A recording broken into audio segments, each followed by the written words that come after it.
and welcome back into another episode of the Hard Foul. We are back, ladies and gentlemen. Football practice is underway. We're here to talk about basketball, but I'm just in a great mood today. I know Collyn is too, because it just feels like everything is right in the world. And as I sit here and record this on a Thursday morning, it's like actually kind of nice outside. It's unseasonably cool and just feels a little bit like fall sports are right around the corner. Basketball maybe a little bit later than we are expecting, although we don't have anything definitive on that. We're going to talk plenty of basketball. There's been so much speculation about the start date of the season, the structure of the season, what will it look like, conference only, having some non-con games, maybe trying to play it in a bubble, a lot of things that we're going to speculate and pontificate on today. But Collyn, it's been a couple weeks since last we spoke, and as excited as I know you are to have football content back, South Carolina about to have their third practice of the 2020 preseason this morning, a little bit of disappointment last week when the SEC did its official, or I guess that was earlier this week, did their official conference schedule reveal. And after months of meticulous planning for a bye-week wedding, which is a wonderful thing, by the way. I love the fall. October is my favorite month. You and your fiance were planning on getting married during the bye week, and you had planned for that specifically because it's your job, and y'all are both Carolina alumni and both love to watch the Gamecocks. And then this stupid pandemic had to come along and mess up the schedule. So now I think the wedding is scheduled for, the weekend of the Auburn game. Yes. Obviously disappointing, but walk me through just that whole night of what I'm sure was high tension and drama for you and your fiance. Yeah, so knowing that the schedule was going to come out, it was kind of a nerve-wracking day. When we planned it, we actually didn't plan it specifically for the bye week. That was the date that the venue that we're getting married at had open. So we took an educated guess last June, over a year ago, and luckily fell on the bye week. So we got lucky once. Then obviously a pandemic decided to hit and throw everything out the window in March. Still getting married, but we knew kind of going into it that we got lucky once, so it was going to be really hard to get lucky again. The weirdest part, I'll say this, we're still getting married on the 17th. I've already requested the day off. So there's no issues there. No pushback from you? No. Okay, I already requested it. The invites have gone out, so either we're not going to have somebody to cover it, or then someone else is going to have to do it. But the funniest part is her birthday is the next Saturday, the 24th. And so that's obviously, I was like, well, if we don't get it for the wedding, hopefully the bye week's the next week, so I can spend that birthday with her. But obviously they go to LSU that weekend. Then the weekend after is the bye week. So unlucky on two fronts, but again, we're still getting married the same day. Nothing's changed in that regard. I guess we'll just have to roll out a TV like the substitute teachers did in elementary school and have the game on then. But y'all are going to just blow it out then, the week of the bye week, if you're going to be rolling wedding celebration and birthday into one weekend, right? Do y'all have anything planned, or is it just going to be like just... We don't have anything planned right now, but okay. I'm sure we'll have a big, nice get-together and, small get-together, but a nice fun time that Halloween weekend, because it'll be the first time after football season we're getting to, really celebrate everything that we've been through over the last couple, year and a half. Yeah, and I mean, just like culminating in it. Maybe this is like the ultimate. People say when it rains on your wedding day that's good luck for your marriage. Maybe, having a football game on because of a schedule change, because of a pandemic, is like the ultimate good luck for your wedding or something like that. I'll take it. Yeah. Whatever good luck we can get, I'll take. Well, and I will say, too, obviously, like I said, you and your fiance love Carolina. That is also your work, so that...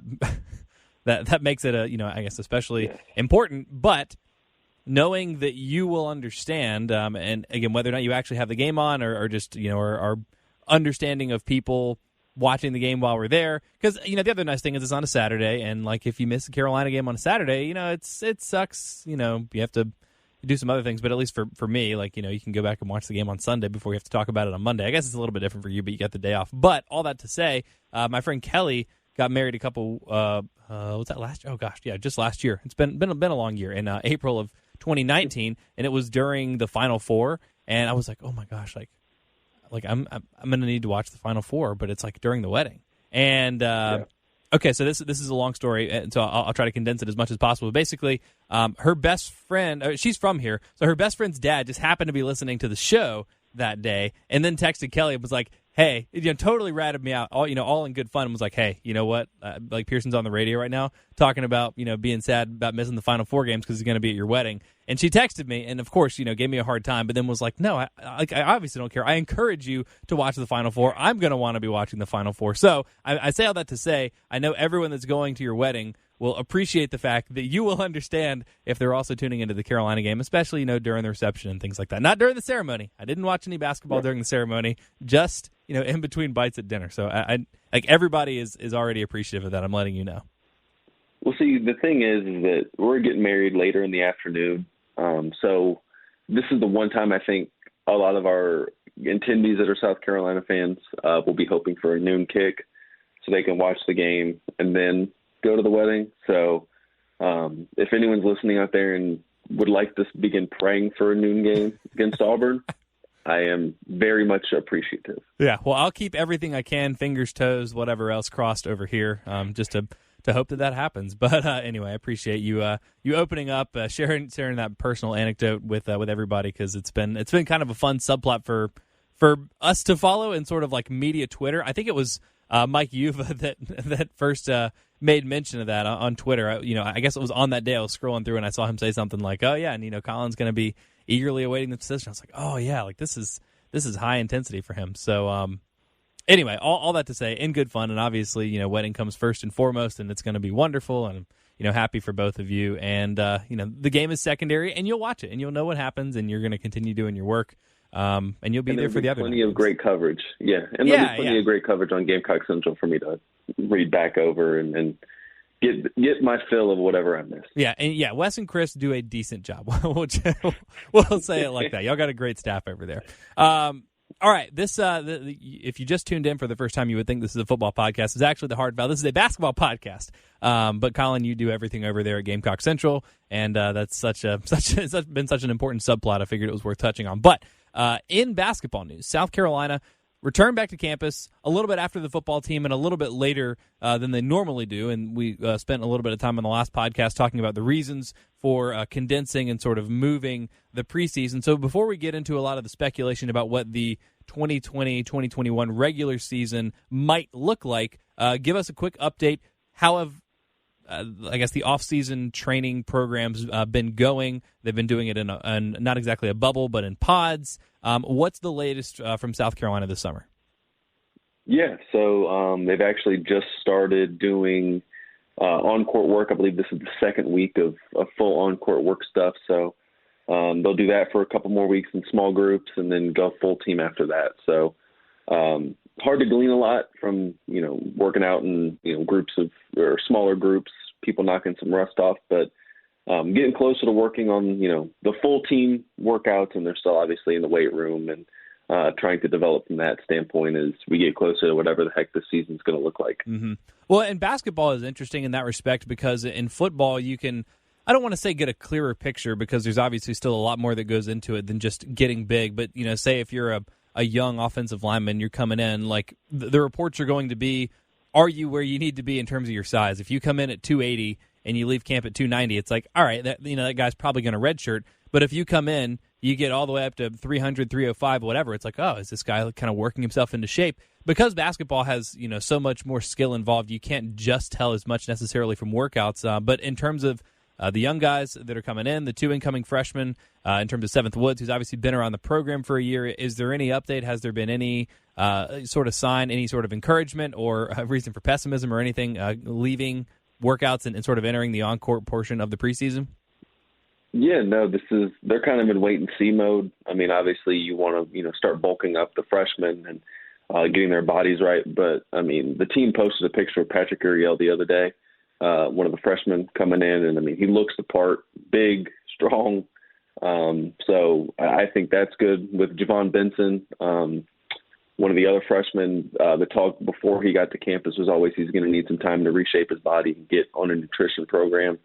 So they're doing that. And then with 7th, he's had a year to do it. So his body's kind of, I would say, where it needs to be right now. And now it's about kind of getting him acclimated to what needs to happen for him to fit into the system. Because obviously when you're a transfer, you're not working as much as you would if you were going to play 15, 20 minutes a game. Mm-hmm.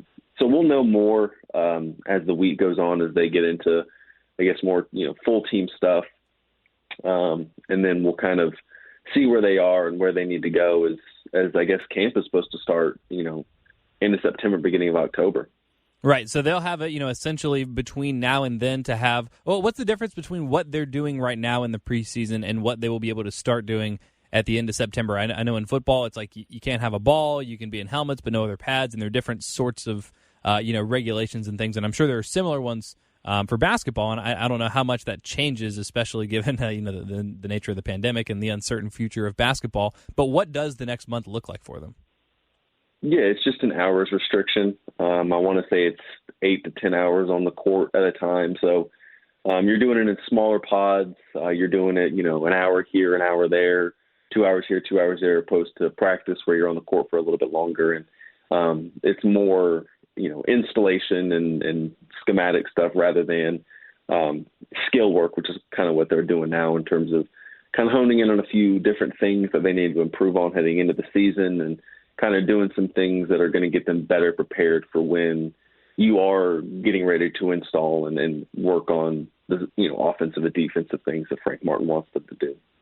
And I wonder if having sort of that time like more condensed or at least more continuous for South Carolina, and I mean really for everybody, because everyone's sort of in the same boat here, generally speaking, again, with things being pushed back, and it may be pushed back even further, in which case the teams will have even more time, sort of like the football teams have had, basically an extra month's worth of, if not practice time, at least time spent together in meetings. But, for a team like Carolina, there's already a lot of continuity there, but you are breaking in at least one significant new piece. Again, like Benson and Ariel, the amount of minutes that they're going to get, South Carolina's already, you already feel pretty good about their depth pretty much everywhere. And given the versatility that they have, I don't know how much those guys are going to factor in, especially right away for Carolina, but breaking in Seventh Woods, having A.J. Lawson come back after it seemed like there was, I don't know if Carolina had prepared itself for A.J. Lawson to be gone or if they were always kind of fully expecting him to come back, but figuring out how all of that works, having this extra time in the preseason, again, even if there is sort of an hours restriction, having it all sort of continuous, I imagine helps sort of develop the continuity of this group. Yeah, and you have the continuity is a big part, team chemistry. But the biggest thing is just kind of keeping them engaged for a longer period of time. I mean, when in a normal off season, they're here in, June and part of July, and then they go home for a few weeks, and, you're not able to kind of keep the same kind of tabs on them as you would on campus. So they came in obviously in, end of July and then started working out in August, and, and they're going to keep them on campus. They actually came in, I think, into June and then worked out beginning of July, and then they keep them on campus. You're able to keep tabs on them. You're able to kind of see them develop a little bit more and have more hands-on approach to it compared to what you would in a normal off season. So, I mean, we've heard Will Muschamp talk about kind of being a little bit further along than they would be in a normal off season. So I'm interested to get Frank's take whenever we talk to him next, just about where he feels his team is. And I think it's beneficial. We talk about these, unplanned kind of fallouts to, a pandemic like this from the sports side of things. And I think you're going to see something, you could easily see the calendar get tweaked if coaches like it, mm-hmm. to where it stays somewhat like this for the foreseeable future, just because coaches might like having their players on campus a little bit longer leading up to camp as opposed to, some of that more downtime in the summer. I'm sure the coaches do love that and would all vote for it. The question is, how tough is that going to be for the players? Again, even if not physically, because it seems like they're doing a pretty good job of breaking it up so that the physical grind of the preseason doesn't get to be too overwhelming for those guys, at least the psychological grind of having to do it every day. So I don't know. I guess we'll have to wait and ask those guys once you get to the end of the preseason. Hey, just how exhausting was this thing? But I think that's certainly one thing. We talk in all facets of life, but especially in sports in terms of how the schedule is constructed and things like that. There have been, I think, a lot of productive conversations about permanently altering the calendar. And again, we're about to get to a I guess, more bigger picture calendar calculation here as we talk about the actual regular season and the NCAA tournament. But I guess what would be, aside from the players just being like, this actually really sucks to just be on campus this much, and it is sort of a grind. But what would you expect any other pushback to be to a permanent schedule revision to what it has been this preseason?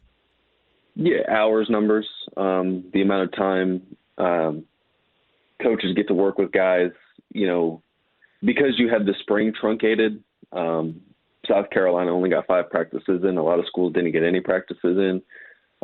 Players weren't on the practice field for that amount of time, so you might have to tweak spring. And I don't know if there's going to be any pushback from the coaches there. I know players are not, talked to some guys that have left, and spring practice was never their favorite time in the world. But, it's going to be interesting. I think that the biggest issue is how many hours you're allowed to have these guys in the spring, in the summer, and obviously in the fall camp. So that's kind of the biggest issue there. And, I'm not a Division I football, basketball, baseball player, whatever it is, but, I think it would be nice to end the season or end the spring and have a few months of, turning off, and then you come back in July, and then you get to work out in the condition, and then go right into fall camp. Mm-hmm. So that's just my personal preference, but, I could see it where players want to have a little bit more downtime right before camp starts. Before they, dive headfirst into it. Right. And coaches always want more practice time. They always want more practice time. Always want more practice time. I'll ask you this next one sort of open-endedly, because South Carolina, as an athletic department, has elected not to release these numbers like a lot of programs around the country have. But to the best of your knowledge, has South Carolina been healthy throughout this first part of the preseason, at least from the basketball program? As far as I know, I haven't seen anything that's necessarily led to me believing that there's a COVID outbreak or anything like that. They're being extra safe. Obviously, Frank Martin had it, so he's obviously a little bit more cautious. But we haven't heard anything to the tune of anyone missing time or anything like that for COVID. And I guess that's even more troubling with a basketball team, because if you have a mini outbreak on a football team and it's 15 guys, odds are it's not going to be your best 15 guys, and you have 100 people on the roster. So that is unfortunate and, could be significant, but will ultimately be manageable. And if one guy gets it, I guess that's the benefit of training in the pods. If one guy gets it, only 3 or 4 are going to get it as opposed to 15. But in the run of a season, I mean, one's, like, relatively speaking, small COVID-19 outbreak could knock a team out for, essentially a couple of weeks. So in some ways, while it's easier to manage a smaller group of people, it's, I think, a little bit more precarious when we're talking about basketball as opposed to football. Yeah, absolutely. And I mean, with football, these guys live together, but you're only fitting 4 into a room. And, 4 people, the percentage of that, on a 15-man roster is a higher percentage than 4 people on a, 80 or 115-man roster in football. So, that's why they're being a little bit, extra safe, doing some testing, and then just trying to be as safe as possible, because, all of a sudden it takes one guy to get it, in a drive-through. Well, Muschamp even talked about it. You go through a drive-through, somebody accidentally sneezes on your food, and all of a sudden you get, coronavirus. So they're being about as safe as possible as they kind of approach these off-season workouts and making sure everybody stays safe so they don't have an outbreak like a lot of other schools are seeing right now are having. God, coronavirus or no, though, I don't want to think about anybody sneezing in my food at a fast food restaurant or anywhere. Gosh, gross. Thanks for that one. Thanks for that one, Will. So the basketball season is obviously farther away from the start. So big picture decisions are not having to be made. And I feel bad. I feel like I've made a lot of football comparisons already, but it's just because football is the first college sport up in terms of dealing with these things. So we're just kind of taking what we've seen in terms of the protocols, in terms of the approach, in terms of, reactions and everything like that. We're just trying to learn what we can from football and apply it to basketball. So after the Big Ten and Pac-12 football conferences announced that they were going to postpone their season until the spring, again, basketball is far enough away that people, I think, would be comfortable. I mean, it's basically mostly a spring sport anyway. I mean, you start in November and you have the non-conference portion of your schedule. But within the basketball world, within the college basketball world, did you hear any more trepidation after those 2 football conferences made their decision about what that could mean for the start of basketball season? No, and I think basketball is in a good spot to where, I feel pretty comfortable that there's going to be a season of some sort this year. I don't think it's going to look anything like what we're used to seeing, where you get to, South Carolina's traveling to, George Washington like they were supposed to this year, or Coastal or something like that. I don't think that's going to be necessarily the case, but I'm pretty comfortable in thinking that at least right now, you're going to see some sort of basketball season. You're going to see some sort of, whether that's in a bubble or however they want to roll with it. And a lot of it's going to depend, obviously, on how football does, on how things go with students returning to campus, if there's any spikes, and just kind of how all that factors in. But I think right now basketball is tracking to have some sort of weird schedule that's going to look different, but we're going to get college basketball. Yeah, I think we'll get it at some point. And again, for those conferences that have postponed football to the spring, again, basketball is mostly in the spring. And I guess I should say, I think included in that was fall sports, but in the case of basketball specifically, the reason I didn't include them is that it was sort of a, there's not going to be any fall sports this semester, but since most places are going home at Thanksgiving anyway, I don't know how much that would have impacted basketball anyway, other than, like I said, just pushing it back maybe sort of a month. And I guess let's start with that. Again, it's going to be different. I guess the rationale is going to be different in different parts of the country, like we have seen with a lot of things, not just sports, just states opening up in various stages at various times, because coronavirus is hitting states in different parts of the country very differently. But if I had to ask you on August 20th, and by the way, today is the first day of class for South Carolina, so in the next couple weeks, I think we'll get a clearer picture of at least how things look here in Columbia in terms of the football season going forward, in terms of the basketball season, anything else that they hope to get going this fall. What would be your guess if I had to say the 2020 basketball season in the Southeastern Conference starts on? Conference season? I think conference season definitely starts on time, beginning of the new year. Non-conference season, I'd probably put it after Thanksgiving, starting just based off what I've read and what I've seen from, other national media guys. And I just think that that's kind of where they need to be, and kind of, see how it reacts when flu season kind of kicks up, and then make a decision after that. Mm-hmm. So, I think you're going to see it happen. Some non-conference, my guess would be bubble situations. But, you're going to see it probably not start at the beginning of November like it's supposed to. We see a lot of interconference tournaments, unfortunately, like in the middle of the season, which is usually kind of a bummer because it breaks up conference play. But could you conceivably do that? Basically just have an expanded version of those to knock out all of your non-conference games. Now, it wouldn't be 1-to-1, and I mean a large purpose of I guess the non-conference part of the schedule serves two purposes. One, it's sort of a ramp up into conference play, which is basically the most important thing in basketball. And two, it's an opportunity for you to get your win total up into that 19, 20, 21, 22 kind of range that is sort of the barrier of entry for the NCAA tournament. So if you leave that part aside and say this is kind of a weird season, you understand that teams are going to be playing different amounts of games, probably fewer games overall. Have you heard any talk about a push to basically just have a jamboree, a big tournament where just maybe an expanded version of the SEC Big 12 Challenger or something like that to start the season, to try to get in like a certain amount of those non-conference games, but being able to do it in that tournament setting, which is already kind of a bubble in and of itself, or at least easier to transition into a bubble than a full non-con slate would be? Yeah, I was listening to Gary Parrish and his podcast the other day, and he was kind of talking about an idea that I really, really liked, where you have 6 teams get into a bubble. So let's say it's, South Carolina, Clemson, and then a few other schools from around the Southeast, whether, all from different conferences, and you take 3 weeks and you play the other 5 teams in that. You take 2 weeks and you play the other 5 teams in your bubble, and you do that twice. That gives you 10 non-conference games leading into the new year, and that kind of satisfies your non-conference, gives you a few games against other Power 5 teams. South Carolina will get to play Clemson again in that situation potentially. And I think that's something that makes a lot of sense.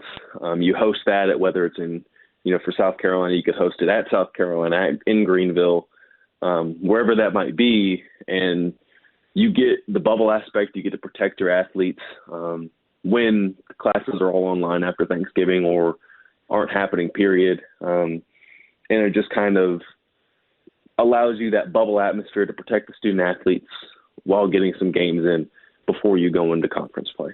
So you like that model, knowing that, especially for South Carolina, I mean, and for everyone, it's going to be a lot harder. And I think you're probably going to have to move the bar of entry again for the NCAA tournament if you're basically mandating that everybody else play a tougher schedule. Now, I don't know if this would be like South Carolina and Clemson and then College of Charleston, Citadel, like other places like that, or if you would, like you said, from other conferences, like you throw Texas Tech in there, because I guess Texas Tech's good. That'd be cool. That would give that pod or bubble or tournament or whatever you want to call it a little more heft and have sort of that. But again, you're ultimately going to be playing fewer games, and those are going to be more hard games. So, do you think that? I guess I should ask. Do you think the schools will go for that, knowing that ultimately there's going to come a point where they're going to be judged by their record, and you still want your record to be good, you still want winnable games, or do you think schools and coaches are just going to say, we just want to get as many games in as we can? I think it's a little bit of both. I mean, I don't think a team is going to want to sign up. Like, if you're South Carolina, I don't think you'd want to sign up for a bubble that has, Clemson, Michigan, Texas Tech, Syracuse, Seton Hall, and Villanova in it, Yeah. Now, granted, I think Frank would say, we're competitors. Let's go. Let's, to hell with it. Let's go compete. But, most teams aren't going to want to sign up for that.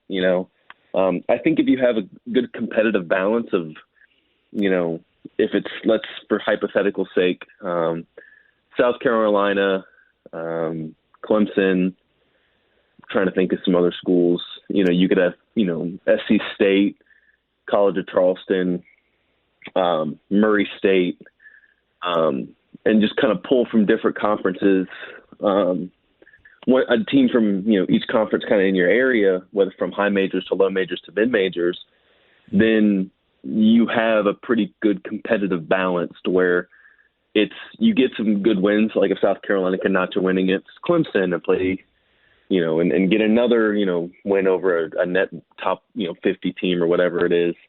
And then, not some wins against, maybe a South Carolina State or a Coastal or something along those lines, then that bubble becomes a little bit more doable for a Power 5 school, a high major school, because you still get that competitiveness with your other high major teams, but there's also some what they would call bye games in the mix as well, to kind of get you some easy wins and kind of boost those win totals that you need to have for that NCAA tournament.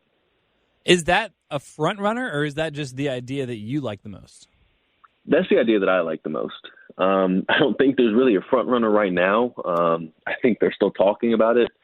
I've seen stuff about the NCAA potentially wanting to move to host sites and have different bubbles across the country. But the one where you can host it at a university and you have 2 or 3 of those over the course of your non-conference to where you get 10 games in, that feels like the most doable for me.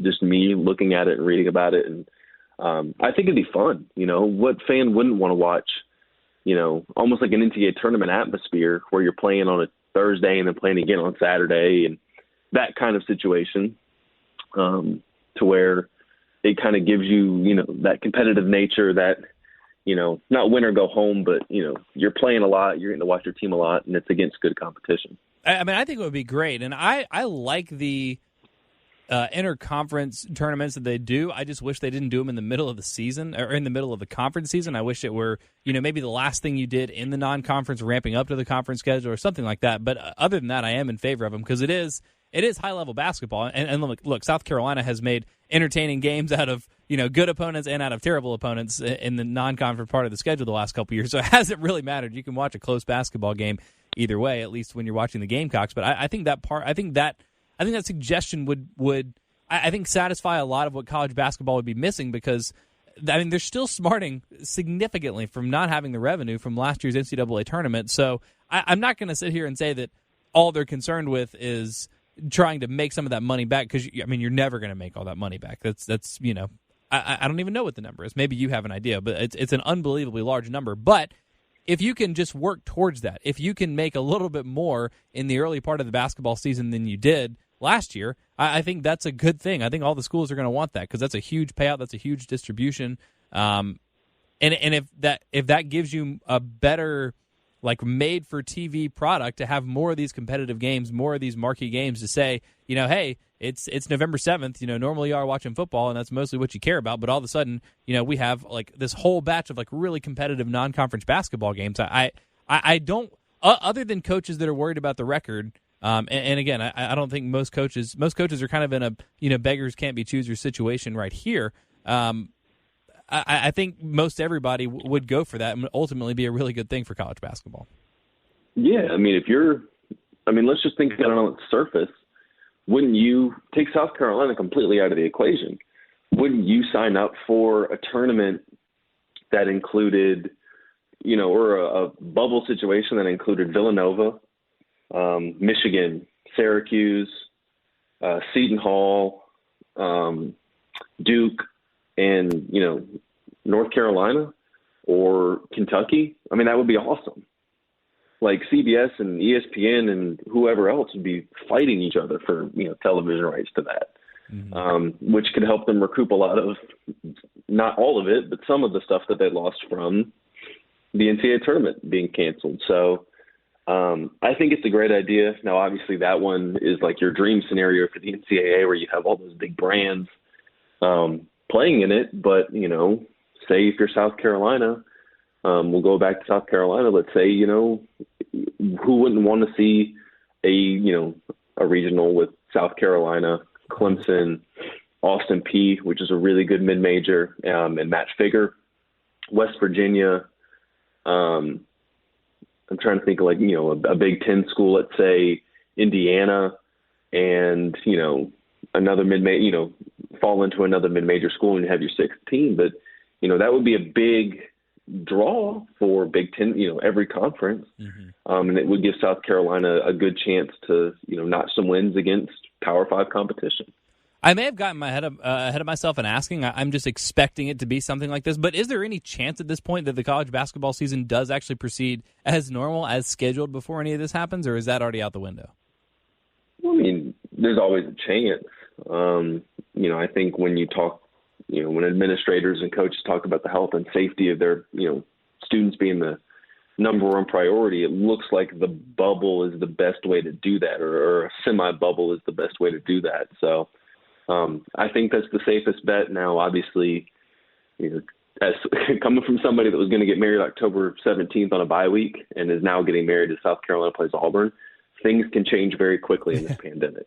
Life comes at you fast. So, yeah, I mean, things change pretty quick. So what things look like on August 20th is going to be vastly different than what it looks like on November 1st or November 10th or, November 28th.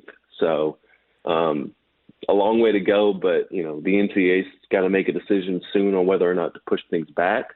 That's coming in, mid-September. And I guess we'll kind of go from there once they kind of make their decision, and we'll know a lot more over the next 2 weeks on where things stand with the NCAA basketball season. One of the other suggestions that I've heard to have teams play a more full schedule would be to simply expand the conference slate, which we've seen, I guess, every football conference, even the ones that aren't going to play, at least attempt to do or do in theory. Now, you already play a lot of conference basketball games. You play 18 of them. You have 13 other teams in your conference. Some of them you play twice. Some of them you play once. What is your understanding of how an expanded conference slate would be? Do you just play the other 13 teams twice? Would you play some teams 3 times? Because I think Carolina played, 31 games last year? They finished 18-13 and hadn't yet played their SEC tournament game. So you're trying to get in the neighborhood of 30. Would it just be as simple as, hey, just play everyone in the conference twice? That seems like the most likely scenario, at least right now. It feels like just, what we're reading and seeing. So if it's just conference only, that seems like the plan. But I think basketball would like to have some non-conference games on its schedule. I think coaches would like to have at least a little bit of tune-up before having to go. If you're Frank Martin, you have a pretty veteran team. I don't know if it would be as big of a deal to you, but let's say you're Jerry Stackhouse at Vanderbilt, who's kind of rebuilding that roster. I think you would want to go play, some directional school from Tennessee, and instead of saying, okay, well, you got to play Auburn on November, 30th. Have fun, So I think if we're just going to do 26, a conference only 26, playing the other teams twice would work. But I think they're going to try to get as many non-con games in as possible. I hope so. Again, that's important for the win total and also sort of for the ramp up. But if they play maybe just an abbreviated non-conference schedule and they're only able to schedule like 4 or 5 games and they play those in December rather than in November and then just immediately start conference play after that or something like that. So you get to your 30 games. Let's say you play 4 non-conference games and then you play 26 conference games. I like that, not only from the entertainment perspective, again, for the same reason that I like it in football, because you just have more games that matter. But for South Carolina specifically, it's no secret that they have mostly played better in conference than out of conference. And I don't know. It's completely inexplicable, and we could probably spend an entire podcast just trying to unpack that and just giving random wild theories of why exactly that is. But there seems to be something in this team competitively, at least in the last couple of years, that they kind of just play to the level of their opponent. So for South Carolina, I think the idea of a conference or an expanded conference slate would be really interesting. And even though, look, I mean, they're not the most talented team in the conference, but they're very deep. They're experienced. They're a unit that's played together a lot. And especially as you look at a lot of teams around the conference, teams like Kentucky, they're going to be fine. Like they have a bunch of guys that are leaving early because they always do, and they're going to bring in a bunch of other guys, and they're going to be just fine. But Vanderbilt's got a couple guys going early in the draft. Arkansas, with a somewhat of a surprise with Isaiah Joe announcing pretty much right at the deadline that he was going to enter the NBA draft. It's now Mason Jones and Isaiah Joe from Arkansas. Mississippi State's got a couple guys going. There are a lot of guys that are going early. South Carolina, as a group that has some continuity, as a group that has some depth, and that has played well in the conference slate lately, might be a team that really supports that and could stand to benefit from that. Yeah, absolutely. They kind of, we always talked about South Carolina's kind of befuddling non-conference slate and losing some games they shouldn't lose, and that's because of inexperience.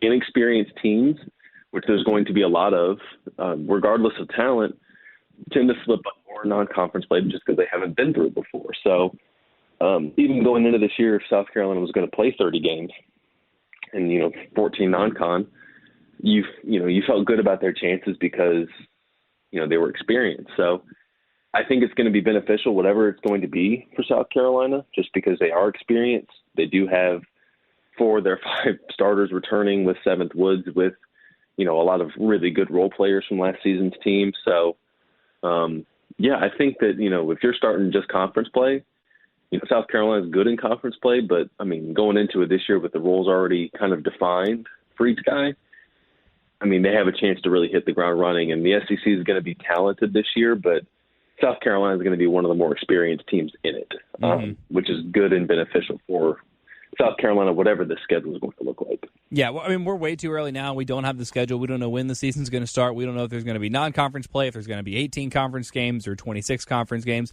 A lot of it is still up in the air. But if you just had to throw it out right now, if today were the culmination of SEC basketball media days and you had to pick Carolina to finish, let's assume that it is an expanded conference slate, and Carolina's going to play 30 games. It's 4 non-conference games. It's 26 conference games. How would you where would you pick them to finish in the SEC right now, just given what they're bringing back? I'd probably pick them to finish probably 5th or 6th. And that's not a ding on South Carolina, but Tennessee's going to be good this year. Kentucky's obviously Kentucky. Alabama's going to have a good team. So probably in that 4, 5, or 6 range. Mm-hmm. Auburn's going to be good. Now, 4th, 5th, or 6th in the SEC is good enough to get you in the NCAA tournament most years too. So, pretty much, unless you're South Carolina. Yeah. Well, wasn't it a couple years ago when they finished 4th, that every other Power 5 team or every other high major conference had their 4th place team make it outside of the Pac-12 and the SEC? Yeah. Which is kind of insane. And it's 3 of the last 5 years. I guess one of those is a Final Four year, and then gosh, there was one year that the non-con was just so bad. It's like, I can't even blame you. And then, yeah, it was not last year, but I guess 2 years ago that they finished fourth and then didn't get in either. So it's been a little bit snake bitten for Carolina. But does that change if I tell you that the season's going to be normal and Carolina's going to play 12 non-conference games and 18 SEC games in terms of your projection? Probably not. I think they're experienced enough, talented enough to where you can kind of throw whatever you want to at them, and I think they're going to kind of maintain that level of talent and experience. And I think that really helps their case in terms of whatever whatever the season's going to look like. I think the coaching staff and the players are going to be prepared for it. One more question on sort of the bubble, the future of the season. And again, this is all speculation at this point. Actually, I guess two more questions, because I will also ask you, when do you think we will have a clearer picture of what the season will look like?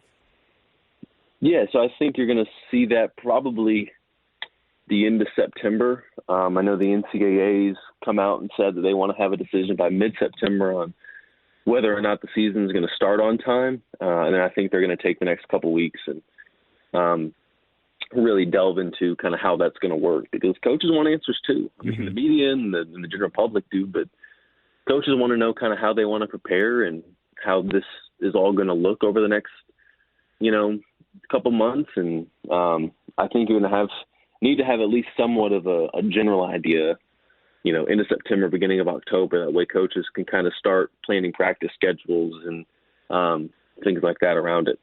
And I guess at this point, you're preparing as if the season's going to be normal, or at least that's what you're telling your players. But I remember, I think it was Ryan Day that said after the Big Ten had canceled its season, he was like, yeah, it's hard when we don't have a plan to get up there in front of the guys and tell them, what we're doing, because we don't know, and we need sort of a clearer picture and sort of a specific goal. So I guess as soon as possible would be good in some respects, but on the other hand, you do kind of want to wait and gather as much information as possible, because you don't want to make one decision and then realize, 2 weeks or a month later that you could have made a different, more profitable, more beneficial decision. So it's a fine balancing act, but we'll go ahead and tentatively circle the end of September for some more information on that. The other thing that I wanted to ask you, though, because we talked about a bubble for sort of non-con, and it's still probably not feasible when you talk about conference play, just because, again, especially once you get back into the spring. If you're talking about November, December, and maybe just starting a conference slate then, I think there would be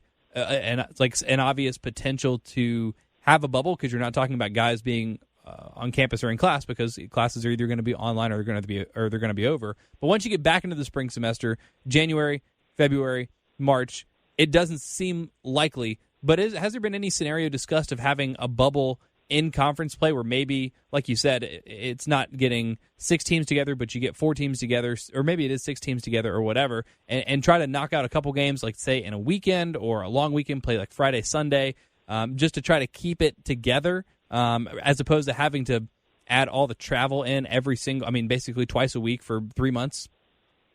Yeah, I haven't heard anything specific about a conference bubble. I'm not saying it hasn't been talked about. I just haven't heard it. I think it's smart. I think a lot of it's going to depend on what in-person classes look like, or classes in general look like. We know with the football team, a lot of those guys are doing online classes right now.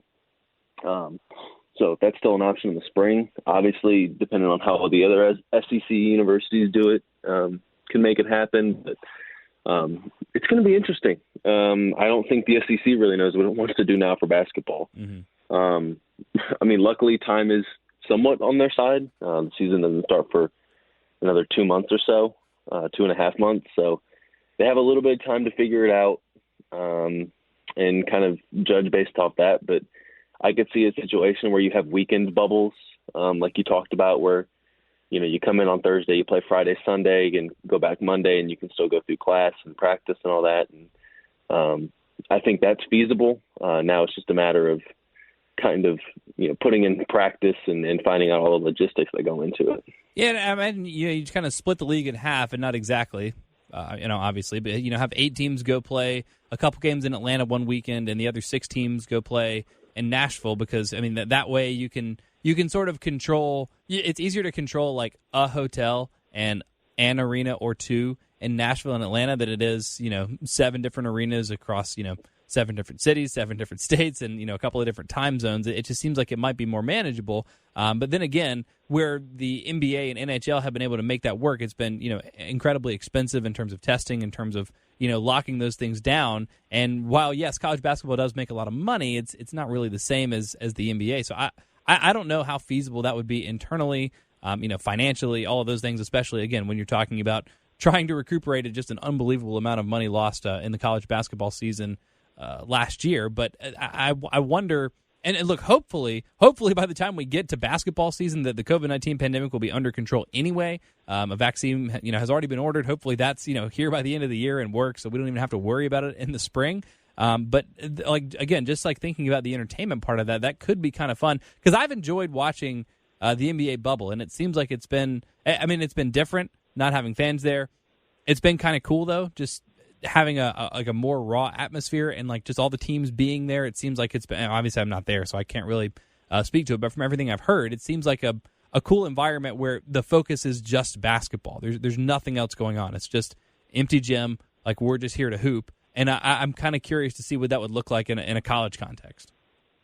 Yeah, I think you're going to see it. I'm interested to see it too. I think that would be a lot of fun to have. I mean, it's almost like the SEC baseball tournament where you have so much talent in one spot, and it's going to be a lot of fun. If that happens, if it comes to fruition, that'd be a lot of fun to watch, because I feel like the SEC tournament every day, because there's so much talent on the floor, there's so much talent just in the city, wherever they are, and I think that's going to be a lot of fun. Expensive, but fun. Yeah, well, and then that's unfortunately going to be the key, and going to have to be a big part of the conversation is the expenses. But with the NBA bubble, I want to turn our attention to our new favorite segment, which is Gamecocks in the NBA, because we just don't have the opportunity to talk about that a whole lot. And I feel bad because the other day on my local show with Jay Phillips, I mentioned that PJ was playing big minutes for the Nuggets, as he had been in the bubble, and played 20-something minutes in the first playoff game they had against the Jazz, and they won, and he was playing crunch time, even played in overtime, and it was really cool to see a former Gamecock on that stage. And I was like, man, I wonder when the last time a South Carolina basketball player has scored in an NBA playoff game. I was like, it must have been at least 20 years. Ronaldo Bachman, I don't think, ever got into the playoffs. And then I immediately put my foot in my mouth, because literally last year Sindarius Thornwell scored for the Clippers. He played in a couple of blowouts against the Warriors and did score 5 points, so he got there. But it is even a little bit different, not to diminish Sindarius Thornwell and what he's doing, and obviously was a part of the bubble, part of the New Orleans Pelicans organization, and has been on a couple different teams, but still, as we talked about last time or a couple podcasts ago, just consistently hanging around the league, is consistently getting roster spots, because good teammate, good defender, knows where he needs to be, professional, all those things. But for PJ, he's come in, he's really making an impact, and Denver's a little bit shorthanded. Injuries to Gary Harris, Will Barton have, sort of put them a little deeper into their bench than they normally would have been, but he's coming in and he's contributing, and he's really seemed to have earned the trust of his teammates and of Michael Malone. Yeah, and it's really cool to see a guy that a lot of people criticized his decision to leave after his sophomore year, and it took him a while, but he's latched on, and it's he's not on a two-way deal. This is not PJ getting some time just because he's getting time. He's on an actual deal, playing big minutes and playing well. I think it's huge. I think it's a lot of fun, because PJ and I went to school at the same time, so obviously I remember his sophomore year was my senior year, so I remember, pretty much his entire career at South Carolina. It's a lot of fun to see, and I think Denver, they have a chance to make some noise in the playoffs. Obviously, everyone's talking about the Trailblazers on the western side of things, but they, with Jamal Murray and Michael Porter on the team, and obviously that big man, you have a team that has a chance to make a run depending on how their matchups work out, and if they can get through this first round, have a chance to do some pretty good things in the playoffs. Mm-hmm. Oh yeah, and again, that's an organization that I think doesn't people don't talk about it a lot, and they've only recently kind of ascended, but they've been towards the top of the Western Conference for the last couple of years, and that has a lot to do with Nikola Jokic. But they've just done a really fantastic job of like finding guys, of cultivating guys, developing guys. A couple diamonds in the rough here, but not a lot of people know a lot about Denver, especially here. And I think it's because a lot of their games are West Coast, or I guess I don't know if they're Mountain Time or Pacific Time, but whatever. They're behind us a lot, and so not a lot of people watch Denver or have heard a lot of their players, but. Guys like Torrey Craig, and they turned Malik Beasley into a real trade chip. Guys like Gary Harris that are making $80 million a year, and people are like, "Who's Gary Harris?" But they seem to have a knack. And the point that I'm trying to make here, or where I'm going with this, is that the Carolina players that are in the NBA, and Brian Bowen in Indiana, and obviously Chris Silva with the Miami Heat, like they've found their ways onto some top organizations, and I don't think that's a mistake or an accident. And those organizations are good for a reason, because they pick the right guys, they develop the right guys, and it's high character guys, it's professionals. And people talk about the Spurs and the Heat, and I think Denver should honestly be in that discussion. Now, the Miami Heat and San Antonio Spurs have both won championships much more recently than the Nuggets, who have won championships never. But as a good team and as a semi-legitimate contender, as you mentioned, like if they're in the Western Conference Finals, I won't be surprised at all. Nikola Jokic is, one of the best 8 or 10 players in the league, and that's half the battle right there. They need to get a little more out of Jamal Murray on a consistent basis, but that's a conversation for another podcast. But I think it's twofold. On the one hand, it's really great for the Gamecocks that are in the NBA to be a part of these good organizations, and on the other hand, like it speaks a lot up to those guys that these good organizations, these model organizations, and the ones that have done such a good job historically of finding the sort of diamond in the rough talent and developing them, have decided to take some chances on a couple of Gamecocks. Yeah, and I think it speaks to the program Frank runs, the things that they kind of learn in college through that system.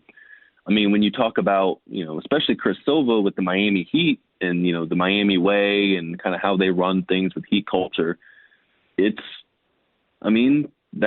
Heat culture and what South Carolina tries to, obviously promote look pretty similar. And I think that's how you kind of get Chris on that roster and sticking to it. And same with him, same with PJ, same with Sindarius getting another shot in the NBA. So I think that speaks volumes to what Frank and that staff do on a day in and day out basis, because it gives guys, they might not be, max contract guys every now and again, but guys that stick in the league and have a chance to, make a lot of money doing, and playing basketball. Mm-hmm. Chris Silva, too, got some minutes in the bubble, played, I guess, mostly in the last 2 games, and I guess the seeding was mostly set at that point, but played 14 minutes and picked up 8 points, 5 rebounds, and an assist against the Thunder. And then the Pacers, whom the Heat are facing in the playoffs as well, played 24 minutes, 5 points, got 11 rebounds. I didn't check, but I'm pretty sure that's his career high. Added an assist and 3 blocks to that. Didn't play in their first playoff game. Their second playoff game, I think, tips at 1 o'clock this afternoon. So probably by the time you listen to this, that game will be either underway or have just wrapped up. But if you're not a huge NBA fan, because in all honesty, Collyn, I did not grow up a big NBA fan. It wasn't until high school that I really got turned on to the league and started following it religiously. And now, of course, Jay Phillips loves to make fun of me for being, the biggest basketball fan in Columbia, which isn't saying a whole lot. But I think a large part of that is because, frankly, I didn't grow up being a big basketball fan because South Carolina basketball wasn't really worth watching. And then I didn't have any of those ties to the NBA where I was like, like if I grew up a Kentucky fan, it's like I want to watch the 87 Kentucky guys that are in the NBA right now and see how they're doing. So I never really had that tie. So I think this could mean a lot for a younger generation. Like if you're 9 or 10 years old right now, or maybe, like 12 or 13, and you remember Chris Silva being at South Carolina, and now you're following him on the Miami Heat, and again, same with PJ Dozier, same with, I guess not same with Brian Bowen because you didn't actually watch him at South Carolina, but if you're a nerd like us and you remember those little essentially roster asterisks, that means something, and obviously Sindarius Thornwell, it's just really cool. So I would say, if you're not an NBA fan, one, you should be, because it's my favorite sports league on planet Earth. I think it's the best. The bubble has been fantastic, and you have a couple of Gamecocks that are, not starters, not MVP candidates, but are contributors on good teams in the playoffs, and it gives it a little bit of a different feel in terms of rooting interest in casual watching. Yeah, I mean, this is huge. I mean, I grew up a big college basketball fan, just growing up here, and South Carolina wasn't necessarily rattling off, NCAA tournament appearances, but you had some good ACC basketball. My dad grew up a Michigan fan, so we got to watch Michigan basketball. But I really got into the NBA more as I got into college, and it's cool to watch these guys that I laugh about that are younger than me. PJ's younger than me, Chris Silva's younger than me, and now they're in the NBA, and you follow their careers. And Chris and I got along really well in this time at South Carolina, so it was a lot of fun. It's a lot of fun to watch them play and watch them kind of ball out. And I've appreciated your updates on Twitter every now and again, because, again, I know it's a lot of Gamecock fans, and they're probably not used to seeing the NBA content from you. But I guess we've talked about this a little bit before, and I know you're watching because you're tweeting about PJ and those guys. But what has been your takeaway now that the NBA playoffs have started in the bubble? I was a little bit worried that the atmosphere wouldn't really be there, but I haven't noticed. It's still the first round of the playoffs, so it might be a different intensity come conference finals and finals. But I think this thing has just been, obviously an outrageous success in terms of everyone staying healthy, but just the level of play, it doesn't feel a lot different than the playoffs would normally at this point. Yeah, this is high-level basketball. It's a lot of fun to watch. I don't watch a lot of NBA regular season. I do turn in for the playoffs more often than not. So it's been, a really, really high-level basketball. And you have some good matchups right now, but, when you look at those potential second-rounders and then obviously conference finals and things like that, you have a chance for some pretty damn good basketball over the next few weeks. Do you want to make a pick, or do you have any feelings? One of my old roommates has a bet down on the Portland Trailblazers, so I can't pick them to do anything because I hear about it constantly. Okay. But I really like what I've seen from the Trailblazers over the last few weeks since they got into the bubble. I'm trying to think. I'd probably take the Raptors or the Bucks in the East. I really like the Raptors a lot. So I'll go Raptors. I'll say Raptors over anything else. I love that. I love the Raptors. They're such a fundamentally sound team, and they I feel like they. Okay, that's what I'll tell you. If you're a Carolina fan, watch Denver again, because PJ's played 20 minutes a game so far in the playoffs, and that's worth tuning in for. But the Raptors kind of remind me of what South Carolina could be stylistically, because again, if you're listening right now and you're not a big NBA fan, you're probably just gonna kind of tilt your head to the side like a confused puppy when I tell you that their best player is Pascal Siakam. Maybe you know the name Kyle Lowry, but by and large, it's a lot of guys that have now played together for a couple years, that trust each other, that understand each other. There's a lot of quality depth there, but it doesn't have the sort of like high-end talent. And I think that would keep me from picking them to win the NBA title because, having Kawhi last year, he was the guy that could take over, that could put him over the edge. If they needed a bucket late in the fourth quarter, he could get it. And they don't have that guy as much now, but their floor is so high. Like the worst the Raptors are going to play is so good because, again, they're so fundamentally sound. Nick Nurse is an unbelievable coach, and coached in the G League for a long time and won like 5 G League titles. So that's kind of a fun story too. It's not only players that can make their way up from the G League to the NBA and have a lot of success. Obviously, the reigning coach of the year might win it again this year. But they to me represent like the upside, the NBA equivalent of what the upside of South Carolina could be without that one star. Again, AJ could be awesome, Jermaine could be awesome, but like neither one of those guys is going to be like a lottery pick. Like Kentucky's going to have like 10 of, Right. Yeah, and I think that's there's comparisons to be drawn there, and it's a lot of fun to watch. I'm always big. I love getting to watch, stars play. But if you show me a well-run team that everyone kind of understands their role and what they're doing, that's a lot of fun to watch too. And you're getting that with the Raptors, and you get that a lot with South Carolina too. Yeah, just really pretty ball movement, like really nice defensive rotations. If you're again a nerd and are like really into watching those kinds of things, I think it's a lot of fun to watch someone like perfectly execute like 3 or 4 rotations on defense. It's just. It's really nice, but yeah, watch the Raptors, watch the Heat. I think I've mentioned this on this podcast before, but Chris Vernon, who has a sports radio show in Memphis and does a podcast over at The Ringer and does just a lot of NBA, he said his sort of philosophy of team building if he were a GM, is just don't have guys on your team that suck.